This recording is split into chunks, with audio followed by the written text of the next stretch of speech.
I'm Rob Trasinski, and I'm running for Congress here in Central Virginia. I want to offer a very brief comment on the new airstrikes against Iran. It's a good thing that Iran's dictator, Ayatollah Khamenei, is dead, but that's overshadowed by the fact that the U.S. Constitution didn't survive either. The Constitution says only Congress has the power to declare war. The U.S. military is not the personal plaything of the president. An attack like this commits the American people to a course of action and all of its consequences. So the people's representatives need to debate. They need to ask, what are the goals of the war? Can we actually achieve those goals? What are the risks? What are the costs?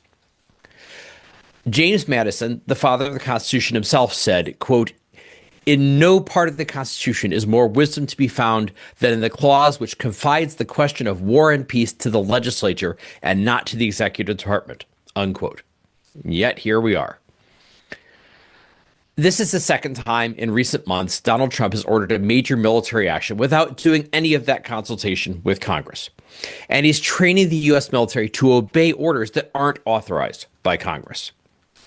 I'm not shedding any tears for the Iranian regime. They've got a lot of innocent blood in their hands. The problem is that we now have just one guy deciding who gets attacked. And maybe next time he chooses a target who doesn't deserve it. Maybe he wants Greenland. We know he wants Greenland. And he decides to move the negotiations along by bombing our allies. If Trump could ignore such a basic provision of the Constitution, waging war without Congress, maybe he'll decide he can impose taxes and tariffs without Congress, which he's already doing. Or he'll decide ICE can arrest us and search our homes without a warrant, which they're already doing. Or he'll decide the First Amendment doesn't protect comedians who criticize him, which he's already doing.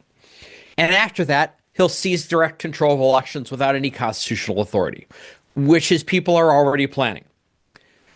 If one big part of the Constitution could be ignored, why not the rest? Trump says he wants regime change in Iran. Maybe we'll succeed, maybe we won't. But he's already achieving regime change here at home, changing us from a constitutional democracy to strongman rule. I don't want to win the war in Iran at the cost of losing our own republic. We need a Congress that stands up, asserts its power, and enforces the Constitution, and that's why I'm running.